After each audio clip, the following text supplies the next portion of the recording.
Good morning, everyone. So today we're going to be talking to you about risk elimination, eliminating at-risk behaviors, right? So what is risk? When we refer to risk in relation to occupational safety and health, the most commonly used definition is that risk is the likelihood a person may be harmed or suffers adverse health effects if they're exposed to a hazard. What is expected of employees? We got to follow our safe work methods and our space and viz. We got to participate in the observation and feedback process. When you get feedback, you got to be open to it. It's not that we're trying to get yelled at or anything like that. We're just trying to make sure that we keep people safe. And how are we going to know it until we catch those things, right?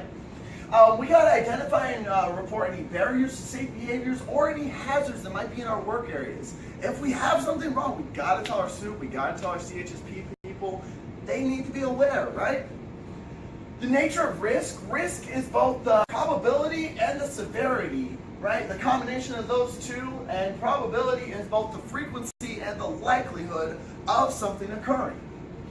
The frequency can range from once a shift all the way up to once a minute. If you're walking through the building, it's very easy that you could slip and fall, and that's very frequent. We're walking, right? We're pretty much walking all day long.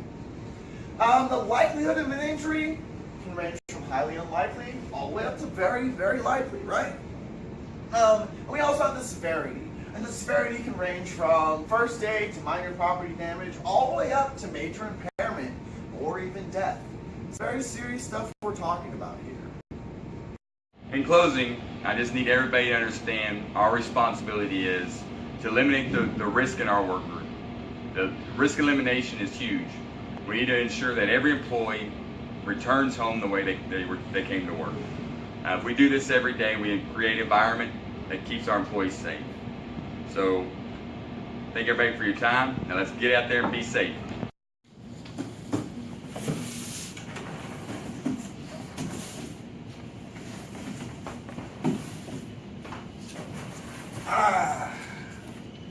Nobody expects an injury. What's wrong? What's wrong? I hurt my back at work. How did that happen? I wasn't listening to my safety people and picked up the box the wrong way and I felt the sharp pain. Now you know I need your help around this house sometime. I know. I just have to tell her at least try. You gotta start listening to what your supervisors tell you at work to do. I know. I should have been listening. All right, I guess you out of it today then. Eliminate at-risk behaviors. Safety starts with me.